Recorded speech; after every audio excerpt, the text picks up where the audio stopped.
Il aura donc fallu attendre la 9e journée de championnat pour voir enfin le Nîmes Olympique s'imposer à domicile face à une équipe tenace de l'Anavan Guingamp. Victoire 2-1 pour les Crocos avec une nouvelle réalisation victorieuse de Vincent Granic et le premier but de la saison pour Mathieu Robaille, auteur d'une prestation remarquable face aux joueurs de Jocelyn Gourvenec. Ça fait beaucoup de bien personnellement. Après, le plus important, je pense que c'était la victoire, première au Costières. Donc voilà, on a fait, je pense, plaisir à nos supporters parce qu'on leur devait bien ça depuis le début de saison, surtout après le match d'Ajaccio, où on est passé carrément à travers. Donc voilà, j'espère que c'est parti pour une belle série et que ce n'était pas qu'un match parmi tant d'autres et qu'on va enchaîner maintenant. Moi j'étais à la recherche de ça, même par rapport à être décisif, pas que buteur. Bon, ça fait toujours plaisir de marquer, mais aussi au niveau des passes, j'avais un ratio pas terrible depuis le début de la saison, donc j'ai à cœur de me rattraper par rapport à ça. Mais voilà, après le plus important c'était la victoire et c'est surtout maintenant d'enchaîner surtout les bonnes prestations. Là on va voir à Tours, on peut dire un concurrent direct pour le maintien cette année, vu leur mauvais début de saison, on peut dire ça comme ça, même s'ils redressent la barre correctement. Donc voilà, donc maintenant c'est d'enchaîner et surtout d'essayer de ramener des points là-bas, quoi. D'abord c'est la victoire qu'on a appréciée et qu'on a savourée parce que ça fait du bien devant notre public. Bon, maintenant, on voit une équipe sur la durée. Et je pense que jusqu'à présent, on a eu beaucoup de mal à enchaîner. Donc, je voudrais qu'à Tours, on puisse d'abord confirmer ce que l'on a fait contre Guingamp et puis naturellement rester invaincu. Un succès à domicile propre à libérer les esprits d'un collectif qui est en train de se cimenter. En gagnant en confiance, le Nîmes Olympique aspire aujourd'hui à plus de régularité dans ses résultats après les mises au point effectuées par Victor Zvenka à l'issue des défaites concédées face à Ajaccio et Istres. Le coach avait remis les choses au clair après le match de Istres notamment. Donc voilà, et je pense qu'il faut tirer vers ce qu'on a fait contre Guingamp. Je pense que ce sera un match référence. Donc au niveau de l'engagement, au niveau de l'envie. Après, c'est sûr qu'au niveau du jeu, je pense qu'on nous a déjà vu beaucoup plus entreprenants dans le jeu, beaucoup plus. Mais je pense que ça viendra avec les résultats, avec l'envie qu'on va mettre. Donc voilà, je pense que continuer sur la continuité de Guingamp et je pense que ça va venir tout seul après. Si on arrive à faire une série, ça va nous mettre en haut. Donc on pourra travailler avec plus de confiance, plus de sérénité. Donc voilà, c'est des séries qui vont permettre qu'on va stabiliser le club, peut-être pas tout en haut, mais milieu de tableau pour travailler sereinement et avoir une deuxième partie de saison un peu plus tranquille. Maintenant, on n'est pas encore là. La série, il faut la faire. En plus, il y a une trêve internationale, donc ça serait bien de gagner ou de faire un résultat positif. Donc voilà, parce qu'après, si on perd, on voit que derrière, ça lâche pas non plus, quoi. Donc on a bien vu Ajaccio à Monaco, même si Monaco accroche le match nul à la dernière minute. Mais voilà, quoi. Donc ça sera encore un championnat qui sera long, mais c'est avec une série qu'on va pouvoir être un peu plus tranquille ou travailler un peu plus sereinement. À l'orée de cette 10e journée de Ligue 2, Victor Zvenka aura ainsi la possibilité d'aligner pour la première fois cette saison la même équipe victorieuse la semaine dernière au Costières. Chose qui lui était jusqu'alors impossible du fait des blessures à répétition et des suspensions. Dans l'approche du match de Guingamp et réflexion après 8 matchs, je me suis dit qu'il fallait absolument retrouver une équipe. Et une équipe, tu la retrouves avec des jeunes et des anciens. Et je pense que aujourd'hui, la réflexion après ce match, c'est que tout le monde a répondu présent. Du gardien de but à l'avant-centre, puisque c'est de là qu'on parle. Tout le monde a répondu présent, tout le monde a fait les efforts qu'il fallait pour satisfaire notre public, nous faire plaisir nous aussi, parce que c'était important pour la confiance de gagner ce match, parce que Guingamp, c'est quand même pas une équipe facile à manœuvrer, et il l'a montré la semaine d'avant contre Auxerre en gagnant 4-3 et en étant mené 3-1, donc ça veut dire qu'il y a beaucoup de ressources et qu'il y a de l'envie et de la qualité. Donc on a su être à la hauteur de l'événement et je pense que ça devrait nous faire du bien. Quand un joueur sait que l'entraîneur lui fait confiance et qu'il peut s'exprimer, et même si c'est pas 1h30, même si c'est que 70 minutes ou 80, il sait que le match d'après, s'il donne le maximum, l'entraîneur lui fera confiance. Et puis de l'autre côté, ça montre aussi que on va pas non plus s'endormir à un poste bien précis. On sait que derrière la concurrence va être là. On sait aussi qu'il y a des joueurs qui ont été blessés, qui reviennent, des suspendus, d'autres qui arriveront sûrement la semaine prochaine de retour de blessure encore. Donc il y aura une concurrence qui sera plus importante. Donc ça donnera aussi l'occasion à ceux qui ne jouent pas de dire si moi je montre au coach que je peux exister, que j'existe et que je peux postuler à une place, c'est bien. Et puis ça obligera celui qui est en place à être à son maximum pour garder justement sa place de titulaire.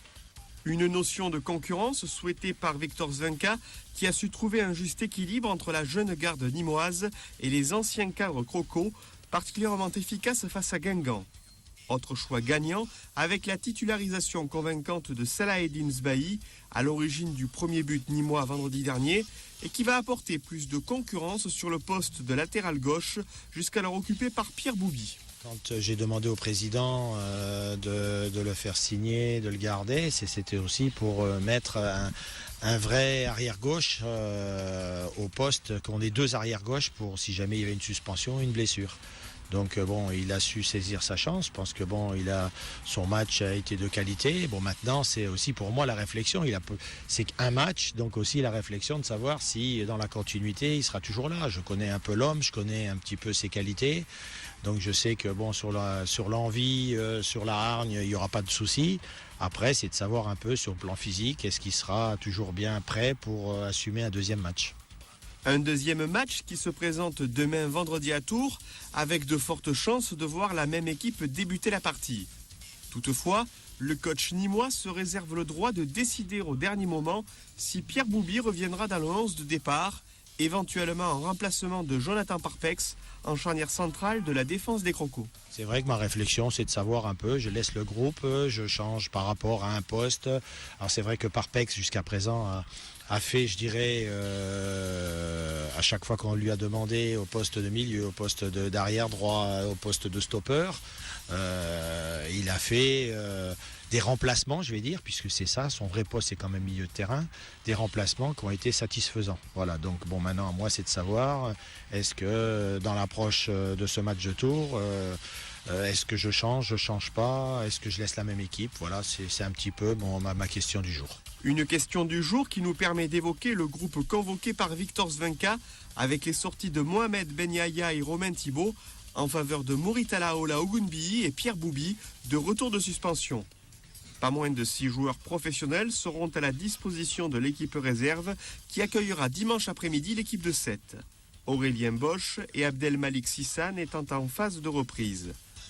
Selon toute vraisemblance, avec la seule réserve concernant l'intégration ou non de Pierre Boubi, le 11 de départ nîmois devrait être identique à l'équipe victorieuse face à Guingamp.